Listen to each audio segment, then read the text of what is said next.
content in place, head of social media in place. If you run paid ads as well, get someone who's running the paid ads for you, but then you're only dealing with 6 or 7 people within there, and they're then dealing with maybe 10 members of staff. If they need virtual assistants, and they are dealing with 4 or 5 members of staff that are virtual assistants that are doing the work.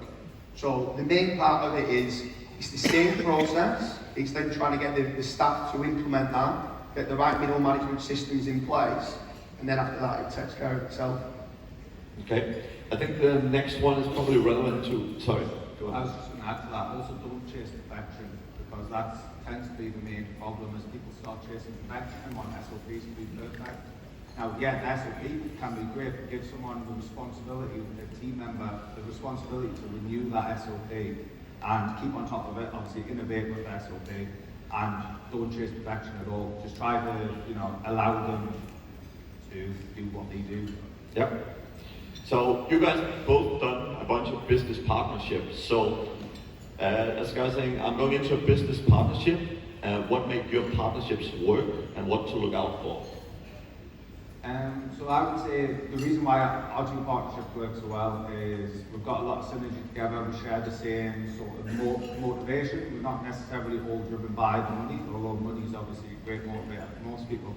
It's more the passion and we absolutely love SEO and sort of developing new ideas and new business ideas and concepts, and then working out what supports that avenue. So what other avenues can you generate income from being inside that niche? What other niches are around it? That also works really well. I think expanding on that as well is, I'm in a position now where I look at my partners a little bit different. Do I like my partner? Can I spend time with them? I'm going to spend a lot of my time now in life with that person. So if I don't like them, then I probably won't do it. But when I first started out choosing my business partners, I always looked at what I was weak at and what my partner was good at. And I need to make certain that what I was weak at, my business partner was good at, so that they can implement, let's say, operational side, and I can deal with sales and marketing. So look for where you're weak at, understand that you are weak at something, and if you don't think you're weak at something, bang your head against the wall, because you will be, and then try to implement a strategic business partner, or it could even be 2 or 3 partners that can then help you elevate to higher levels than what you thought you could do on your own. Cool. How do you deal with business partnership conflicts? Honesty. Just anything, I've got a vision statement out there, and everything that I do is honest, trust and integrity. January this year, you had a few disagreements but you just pick up the phone and speak to them. The worst thing you can do, in my opinion, is let things build up and build up and build up, and then have a massive argument. Just, if I'm not happy with something, I just pick up the phone and say, Carl, I'm not really happy about this needs improving. And then he'll go away and he'll come back to me and go, I've worked on it and now we've implemented these changes. And I go, brilliant. But have that confidence to actually be able to speak to your business partner and just be open. And right from the word go, you need to make sure that you've got that honesty and integrity to each other to say, I'm not going to let things build up. I will just say it as it is. And also don't be scared to call them names and do it face to face with them. Well, that's also key. Vent to them, don't vent behind the backs. It's definitely a key to it. I think that's a great one, because a lot of times, as you say, people build it up and they're just sitting there and they're like, oh, I don't want to break this partnership, so I don't say anything. But actually not saying something is probably the most likely to break the partnership. Exactly. So, yeah. How do you scale your team with a rank and rent business model? And are you trying to build in-house culture, or are you mostly outsourcing things? We do both. So I like to make sure, I've got a large office in south of Manchester. They're generally speaking where a lot of the heads kind of work together, collaborate with each other. Whether they want staff in the office or not in the office, that's up to them. As long as they're meeting their KPIs and you've got the right systems and processes in place, I'm not bothered if they do 3 days, 4 days or 5 days a week, as long as they're hitting their goals of where they need to be at. So too many people look at certain time KPIs, but for me a KPI needs to be set in place for what the output is. If the output is great, that's fine. So I think going back talking about KPIs and stuff like that and strategic partners, a big one between partnerships that start to fail is one partner might be doing 50 hours a week and they expect the other partner to do 50 hours a week. Doesn't have to be the case. If they only want to do 10, 15 hours a week and they're very, very intelligent in the way that they're working smarter and things and meeting their goals of how they need to do it, that should be fine. You've got to kind of let go of that, almost that perfection if you think you need to work 50 hours a week. That's not the case. So just making certain that you set the KPIs and then, generally the team is in-house for middle management, and we've got a lot of virtual assistants in the Philippines, Bangladesh, South Africa, basically anywhere where we feel that that's the best person to fit that role. Cool.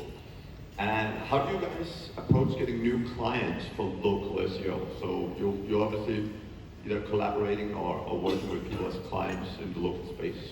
So this is the one that a lot of people come to me at this event and say, I've built a website, I've got it ranking, can't seem to find clients.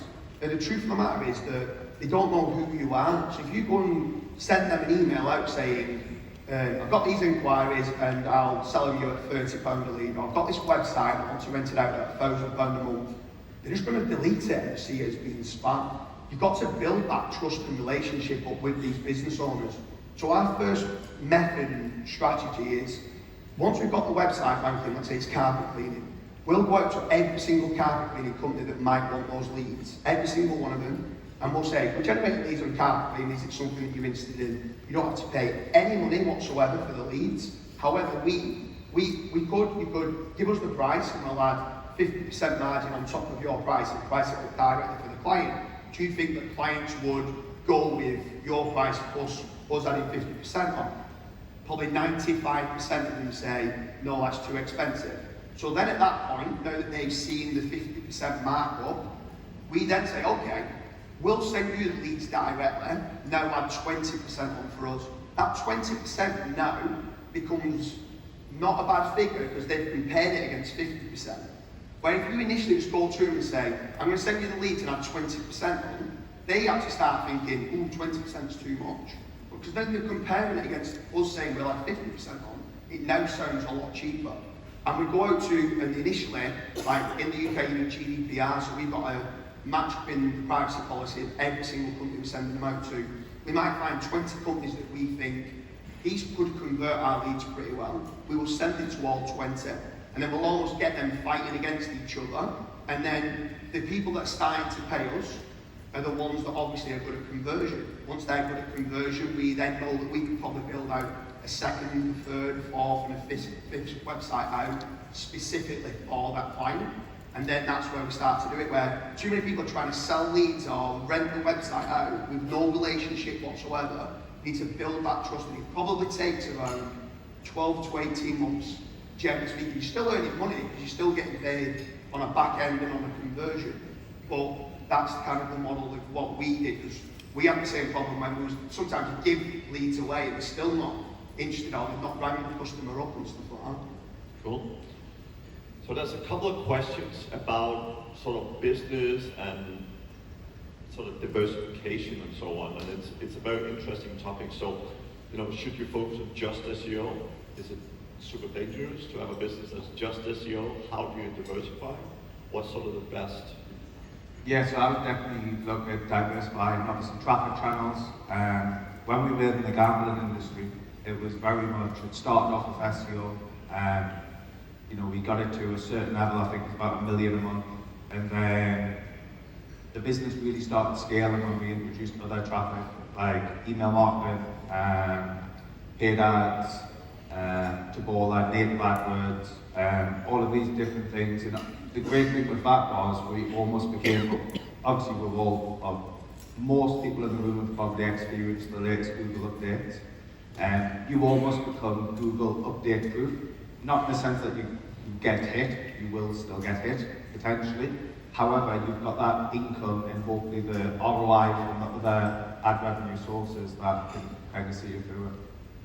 Yeah, I think there's two parts to it. I think there's one part where a great example of like Jason Ellison, he kind of focuses just doing SEO just for lawyers. He's got that process down to a T. They start knowing exactly what needs to be done when they take on that new client. He's one of the best around at kind of scaling SEO just for one niche, and that can be a great strategy to do. But then from an SEO standpoint, then I once wrote an article probably 8 or 9 years ago about effective frequency, trying to be found in as many different places as you can.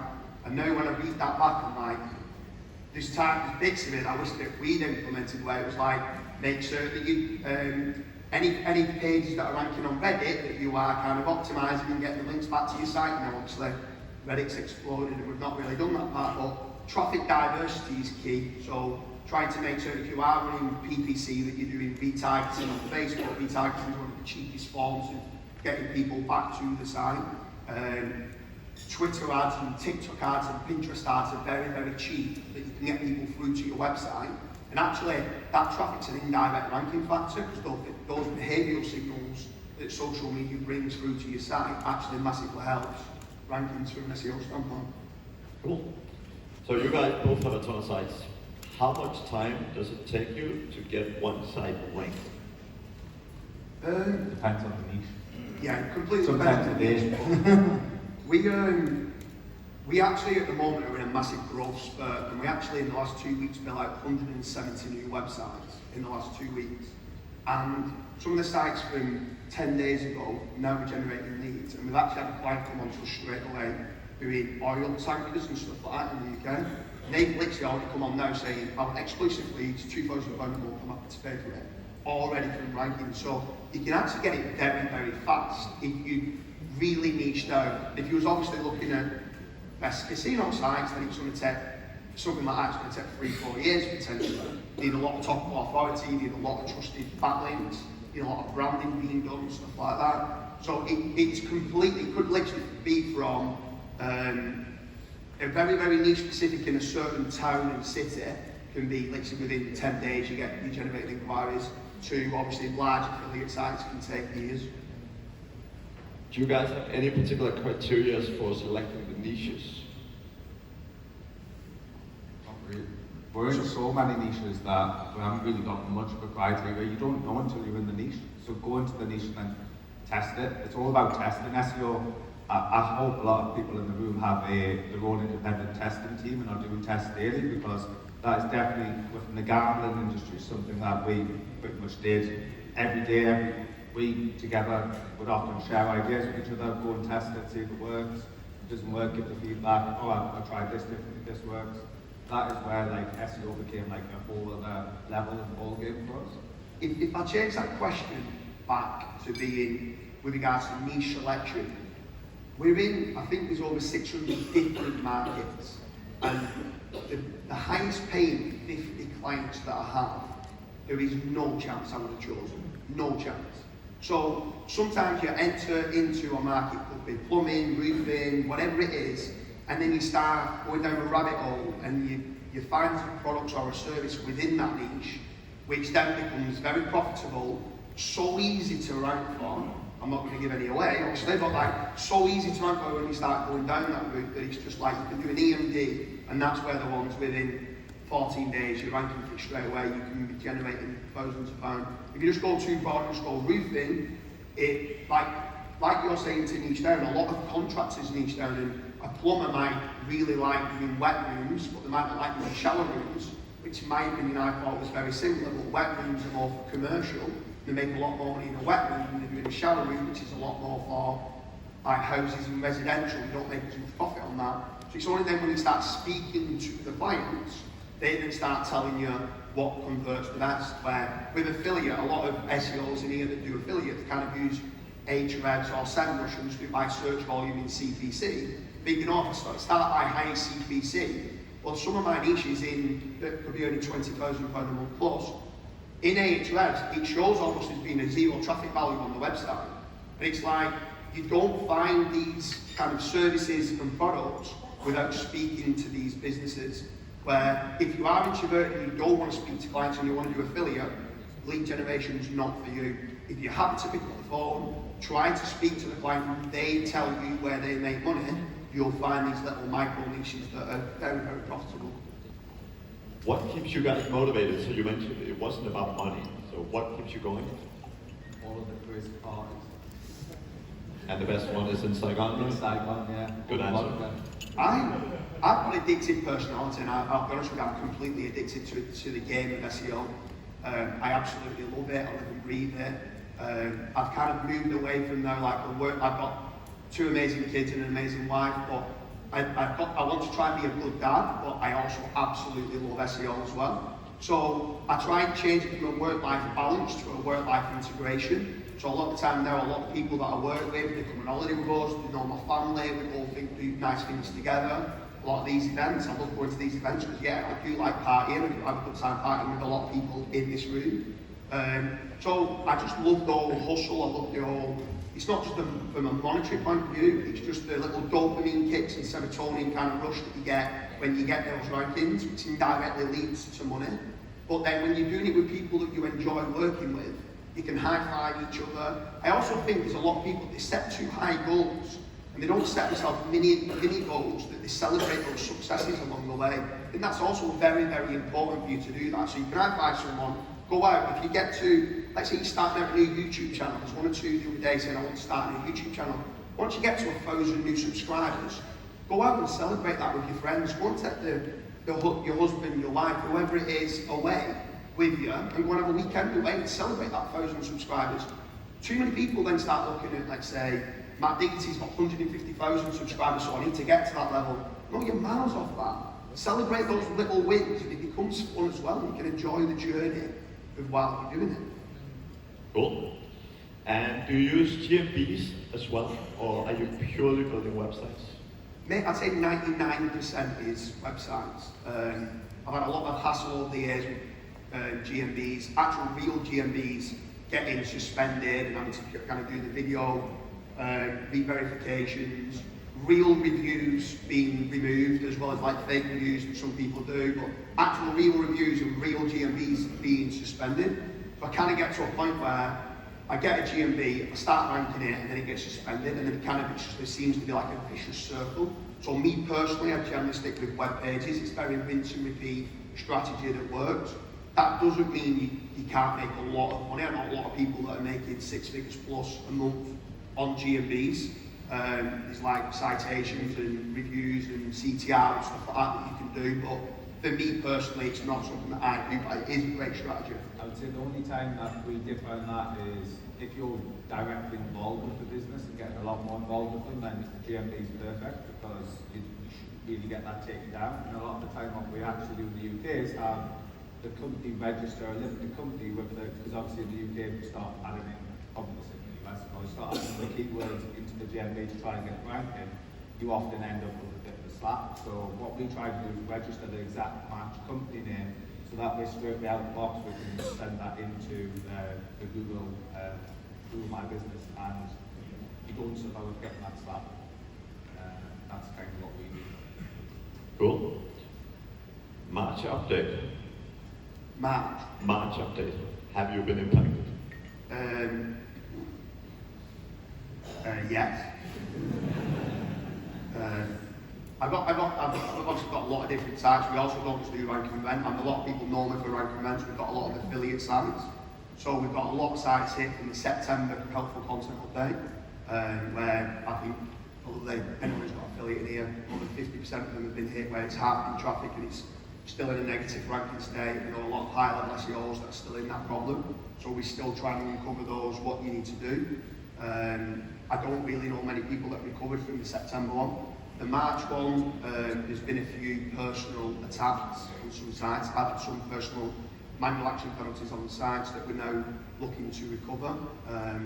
What I would say, if anyone is building out sites, the biggest kind of tip that you need to take away if you've got a lot of different sites is decentralise everything that you do. Every single website that you build, treat almost like you would do as being a PVM, where you want a different Gmail setup, you want different hosting, you want different Cloudflare, everything. Decentralise it all, because if they don't like you for what you've said on one thing about, let's say, parasite SEO or AI content or building backlinks, they will come after everything.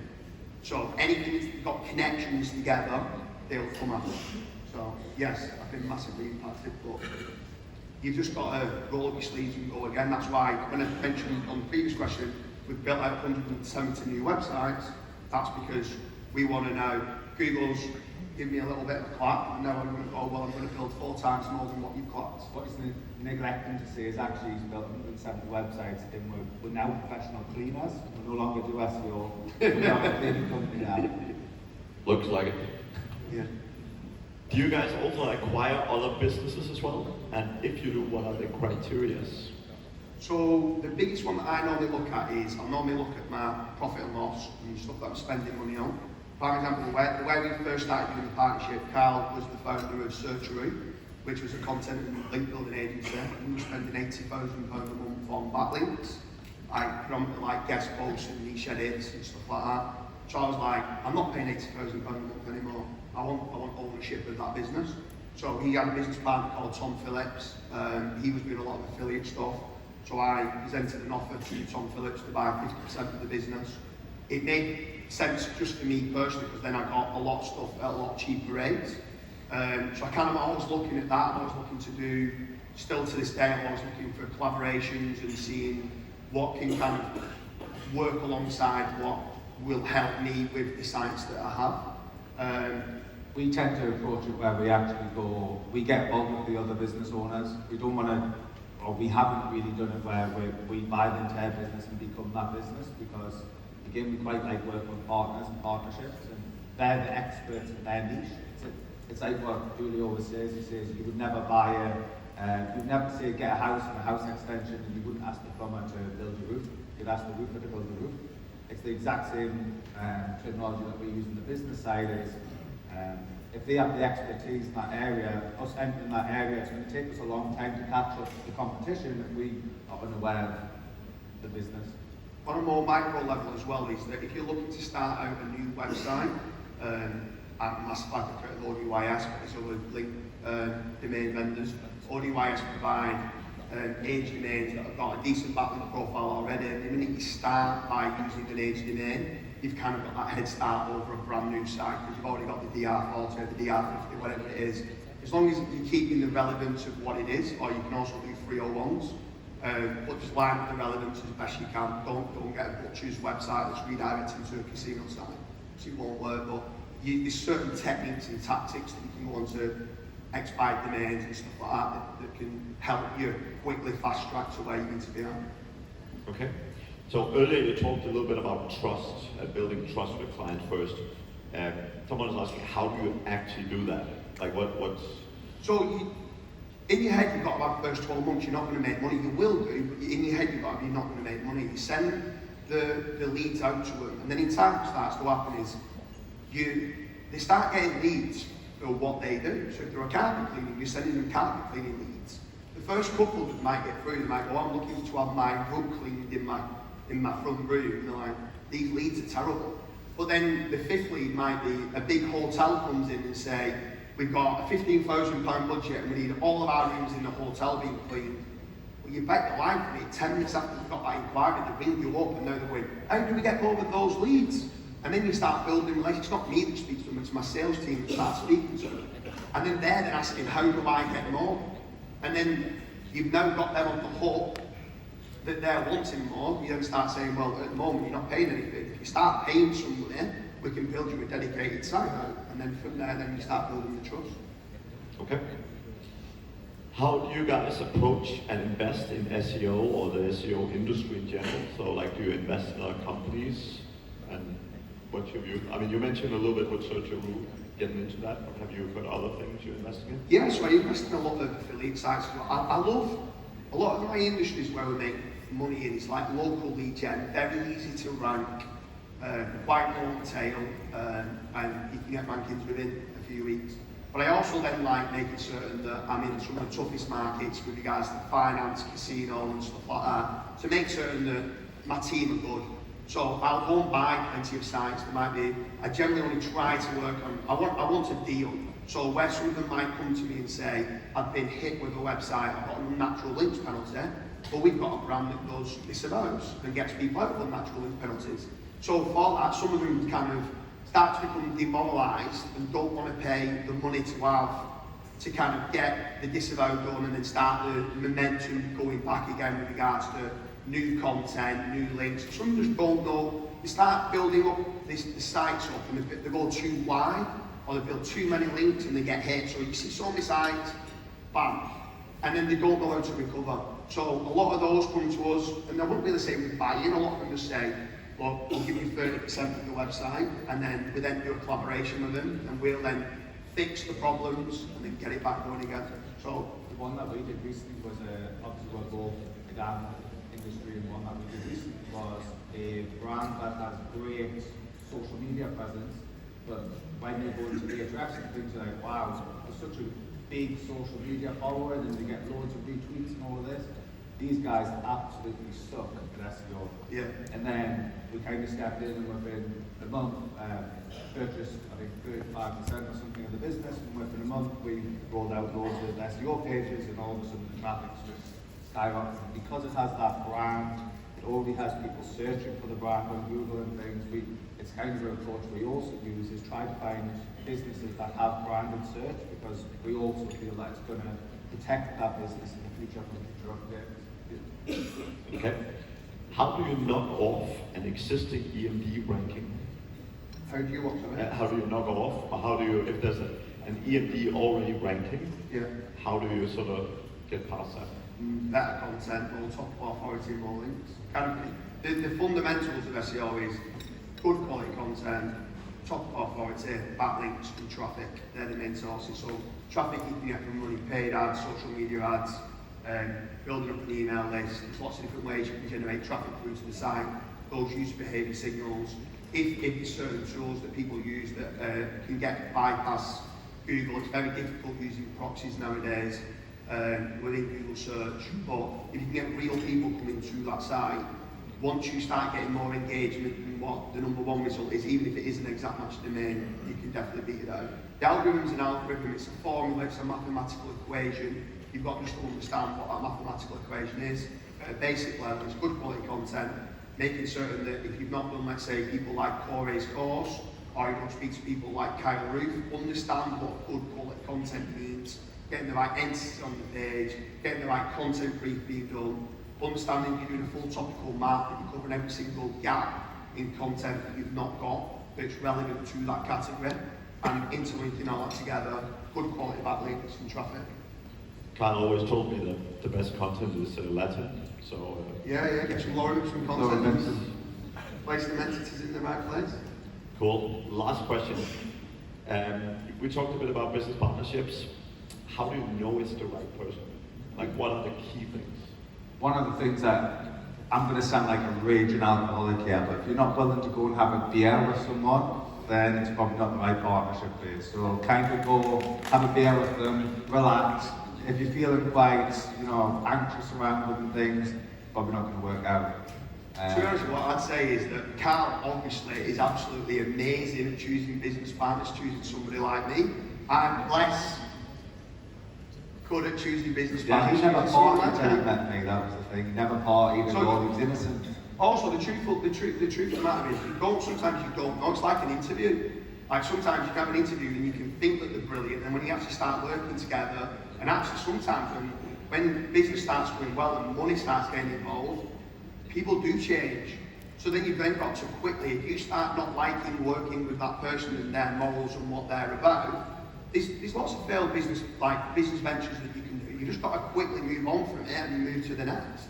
And I've made one or two, to be fair, I've actually had some amazing business partners over the years, but there's been one or two that didn't go well. We amicably went our own ways, and that's fine. Like, not every single decision you make is going to be right. Not every single staff member that you're going to employ is going to be right, but that's life. I almost feel that with SEO you learn how to pivot, or you should definitely learn how to pivot. Use that pivoting skill in business as well. Business partners, it's not working out right. How do I get out of the business?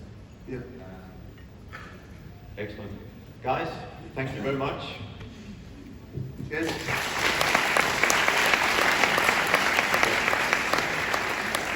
Okay guys, a little bit of a shout out again to some of our amazing sponsors that are both making the event happen, and all our fantastic parties. So last night Otis and Empire Flippers was so kind as to sponsor our opening party.